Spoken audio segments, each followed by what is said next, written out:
to my channel, the best place to be wherever you are on your wealth journey right now. Today I want to talk about buy-to-let mortgages here in the UK and explain a bit more about them, specifically residential versus buy-to-let, fixed versus tracker mortgages, and interest only versus repayment.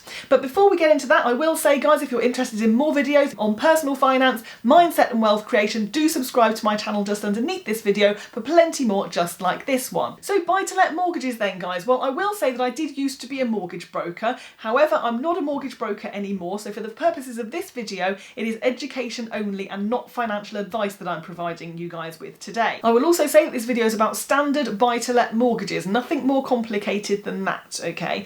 And also, if you are serious about getting your property journey going, then you definitely want to get yourself a good mortgage broker, preferably one with some experience in property investing, because you don't want to be doing this by yourself. There are lots of different lenders and lots of different criteria out there, and it can be a bit of a minefield. So make sure you get yourself a good broker. So let's talk about residential versus buy-to-let then, because I think it's very important to recognise that these are two very, very different types of mortgage. And when I talk about residential mortgages, I mean the mortgage that you have on your own home that you live in. You might hear them referred to as main residence mortgages, you might hear them referred to as PPR, principal private residence mortgages as well. But let's start by looking at the main differences between our main residence and our buy-to-let mortgages. So your residential home mortgage is regulated here in the UK by the FCA, the Financial Conduct Authority, but your buy-to-let mortgage is not. With residential mortgages, because they are regulated, the mortgage lender wants to know your income and spending habits before you can actually get the mortgage. This is to prove that you can afford the mortgage, but also so that they can satisfy themselves that you're okay for them to lend to, that you're a good risk. If we put ourselves in the shoes of the mortgage lender, for example, they say to themselves before they lend to you, okay, we're looking at lending you 450,000, for example, on a main residence mortgage. However, can you prove that you can afford this mortgage, and are we happy with what you're telling us? Can you afford to pay us back using your earned income? The checks they do at application stage help to satisfy themselves that you can actually afford to make those monthly payments. And these checks became a lot more stringent after the 2008 financial crisis. Your buy-to-let mortgage is unregulated, so it is not regulated by the FCA. And if you have a growing portfolio, you're buying property strategically, and you're probably buying through a company, buy-to-let lenders generally satisfy themselves that the risk is quite low because they know that the rent pays for the mortgage, and if for some reason the rent can't pay for the mortgage, then you, the landlord, are liable for the mortgage payments out of your earned income. Now, I will give you a word of caution here though, because if you just have one or two baby buy-to-lets in your portfolio to start with, and these might be in your own name rather than through a company, just watch out, because if you're not buying property strategically with a plan to grow your portfolio, mortgage lenders may deem that you're inexperienced, in which case you'd be a much bigger risk to them because you don't necessarily know what you're doing. In which case they may potentially still want to look at your income and spending patterns just to make sure that you can afford the buy-to-let mortgage in addition to your residential mortgage if you have one. I would definitely say that if you're worried about that side of things, speak to your mortgage broker and they can advise you. Your residential mortgage is likely to be repayment, which is where you pay both the interest and the capital every single month on your property. Your buy-to-let is much more likely to be interest only, which is where you only pay the interest on the mortgage every single month. You don't pay down the capital value. And I'll explain a little bit more about why we do that in a moment. With residential mortgages, you can technically only have one of those. Now, let's say you're a couple and you're just moving in together for the first time and you're going onto the same mortgage together, but you have a spare house that you've decided that you wanted to rent out. Now, if that spare house has a residential mortgage on it, you'll need to either change it to a buy-to-let or get approval from your existing mortgage lender that you can let it out, and that's called a consent to let. Failure to do this may mean that you are in breach of your mortgage contract, and the mortgage company could come along and ask you to repay the entire thing. Now, it's very important here not to cut corners. You want to be doing this properly. With buy-to-let mortgages, the sky is quite literally the limit. I've dealt with people who've had hundreds of buy-to-let mortgages, so don't worry about the number of those that you can have. You can have as many as you want to. One thing to bear in mind though is that lenders lenders have different criteria when it comes to this, and some lenders will put a limit on the number of mortgages they will lend to you, and other lenders will put a limit on the amount you can borrow with them. So for example, one lender I know you can borrow a maximum of £5 million across your whole portfolio. The moment you've reached £5 million, they won't lend to you anymore, in which case you just need to find a different lender to lend to you. But in real life, it's very, very highly unlikely that you're going to have the whole of your portfolio mortgaged with the same lender. It doesn't normally happen, purely because your circumstances are always going to be different. It will depend very much on what the deal is when you buy it, what your financial circumstances are at the time, how many other properties you've got in the background. There's loads of stuff they look at before they decide whether or not they're going to lend to you.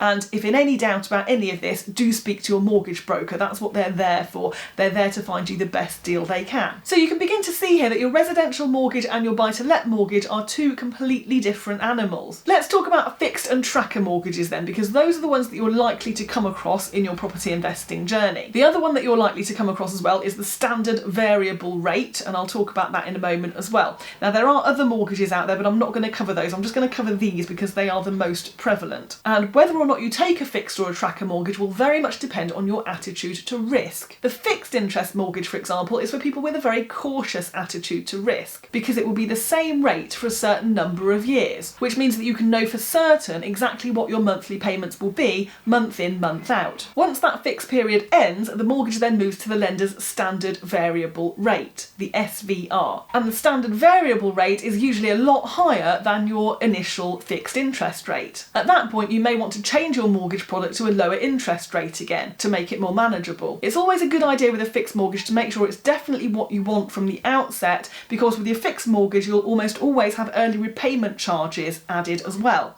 which means that let's say you've got a 5-year fixed rate, if you decide to change the mortgage after 3 years, for example, or you wanted to sell the property, then you would have early repayment charges to pay. So just watch out for those. Your tracker mortgage tracks the Bank of England base rate. So the Bank of England base rate at the moment is 0.1%.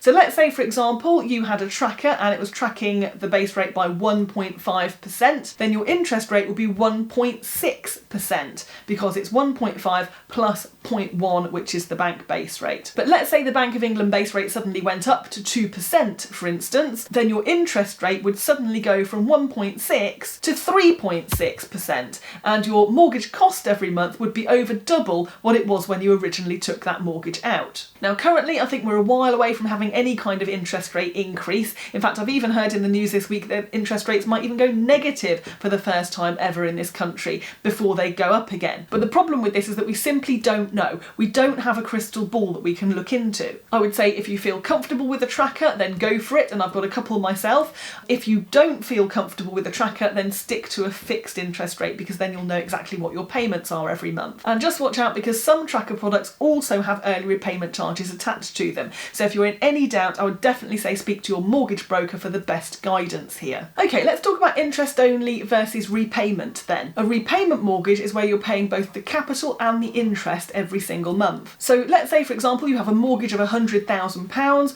over a 25-year mortgage term. What that means is that every single month you're paying the interest on the amount that you're borrowing, plus a portion of the capital as well.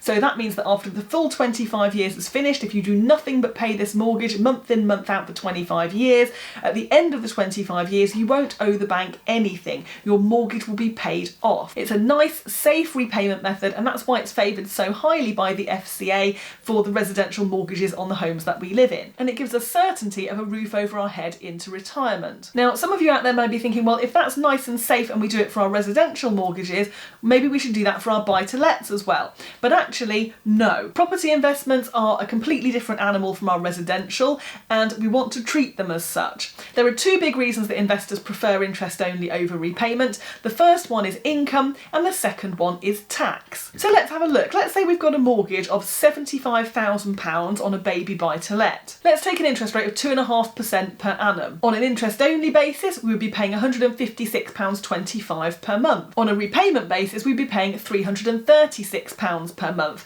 according to the mortgage repayment calculator. Let's say that our rental income is £500 per month.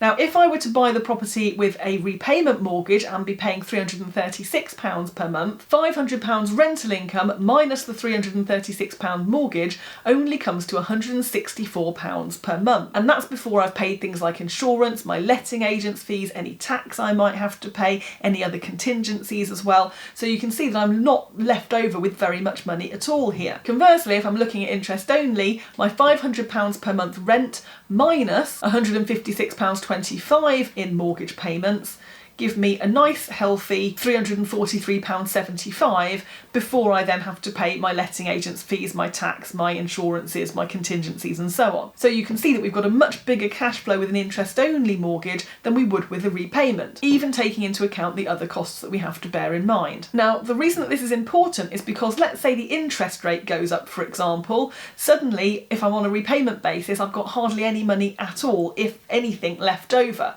Whereas on an interest-only basis, I've got a bit of a buffer there to play with. Or for example, let's say the government come out and they say, okay, landlords, we're going to add another compulsory check to your growing list of things that you need to do before tenants move in, and this is going to cost you an extra £100 per tenancy. You know, that's going to eat into the profits that you're making. So again, that's going to eat into your cash flow. So you want your cash flow to be as high as it can be every single month. If we invested on a repayment basis, we're not going to have enough money left over to do that. If we invest on an interest-only basis, we will. And they say as well that cash flow is king, and that can't be more important than with regard to property investing. We also want to think about this as a business. Property investing should not be a hobby for you, and you should not treat it as such. Business owners understand that cash flow is the most important part of your business. The property, providing that you've done your due diligence and research and everything else, should go up in value over time anyway. So you'll accumulate capital value anyway the longer you hold the property. With regard to the tax situation, if we're paying down the property every month on a repayment basis, HMRC deem that we've actually received into our pockets the money that we're repaying to the mortgage lender,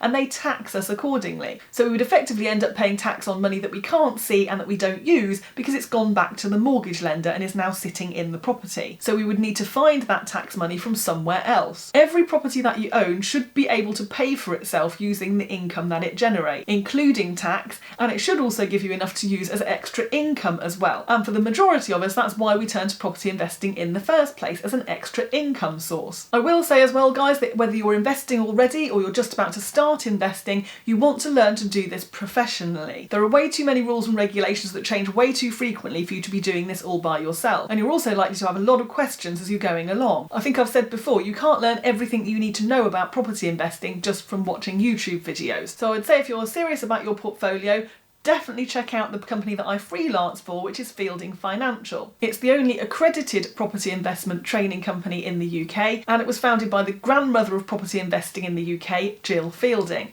Also, the great news is that I'm going back out on the road again in September, finally, post-lockdown. It's going to be great. I'm looking forward to it. And the first event that I'm doing is going to be in Bristol from the 4th to the 6th of September. Places are limited on it to 15 spots because of social distancing measures, but if you would like to come and listen to me speak for 3 days and teach my favourite subject to you, then by all means get booked on, and I'll put a little link in the description just underneath this video. So I hope you enjoyed this video. Give me a thumbs up underneath here if you did enjoy it. Also have a watch of these two videos up next, and don't forget to subscribe. Thank you so much for watching this one. Stay safe, guys, and I will see you in the next one.